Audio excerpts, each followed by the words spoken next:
ఆడ బొక్క పడ్డది, గోతి పడ్డది, నుయ్యి పడ్డది, ఎంత కట్టినా కూడా ఆగుతలేదు, కట్టదించుకొని పోతాంది.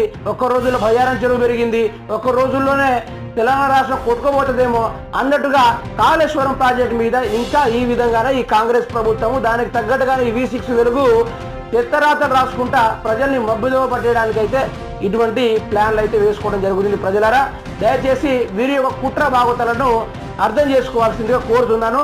కాళేశ్వరం ప్రాజెక్టు కట్టడం వల్ల ఎవరికి రవ్వంత నష్టం లేదు, దానివల్ల కొండంత లాభం ఉంది తప్ప రవ్వంత నష్టం కూడా లేదు.